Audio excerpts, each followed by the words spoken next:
Well, living conditions are improving for families at a mobile home park in New Tazewell in response to a 6 News investigation. And tonight, investigator Don Dare has new details on his series, A Community in Crisis. That's right, Gene. Recent changes mark the beginning of progress. The owner of New Tazewell Mobile Home Park, Pat Lane, called a month ago saying he's cleaning up the park that he's owned for 18 years and is changing the way he rents homes. The state's cease and desist order issued in July and the threat of a $1,000 a day fine for each violation prodded Lane to end his illegal rent-to-own contracts.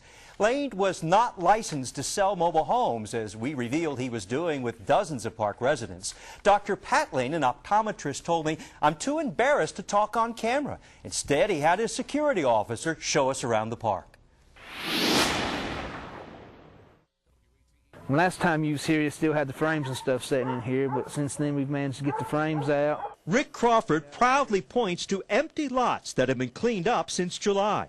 The frames of 2 burned trailers, a hazard to children, had been parked at New Tazewell Mobile Home Park for months when we saw them in midsummer. Building is deemed unsafe for human occupancy. Since we were here last, 7 trailers at the park have been ruled unsafe. As you can see, "Remove" is painted on them. The park security officer says they'll be pulled away soon. The building inspector said it wasn't fit to live in, so it's like remove on it. Howard Walker is the city's new building inspector. He was hired in late August in response to our reports. The city had been without an inspector for a couple of years. His first order of business, making this park safer for residents. The present owner has not voluntarily did anything to correct any of the problems without a lot of prodding. Inspector Walker says the most visible problems at the park are code violations like broken windows and dangerous porches. But you can't put people out of their homes, so you have to go along the best you can and try to take care of the health hazards first. Health hazards like piles of debris will be removed from the park. The cleanup here is a sign of progress. And there's another change, a controversial one. We have to rent them to own them and make all repairs. Since July, Robin Drummond's rent-to-own contract has been ripped up. She and others now own their homes. 3 months ago, 2 little girls showed us holes in the floor of their trailer.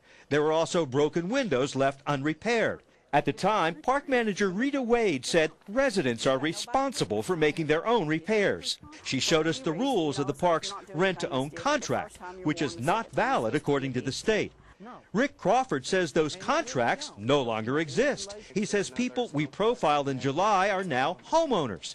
They were either given their trailer by the park owner or they bought it for just a few $100s. The trailers have to stay here for a year before they can be pulled out. The trailers are yours. All you got to do is pay the lot rent on them. These concrete steps will have to be tore down. But there's a problem. Trailers left with code violations will cost their new owners hundreds of dollars to repair. The park's owner now isn't responsible to fix anything. This new deal angers the city's code inspector. I feel like in this case, that some of the people out there were truly taken advantage of when they were caught in a desperate situation. Now, the desperate situation for many low-income families in Claiborne County is the lack of affordable housing. Coming up tonight at 6, we'll investigate that problem and show you where some of the condemned trailers are going. Don Dare, 6 News.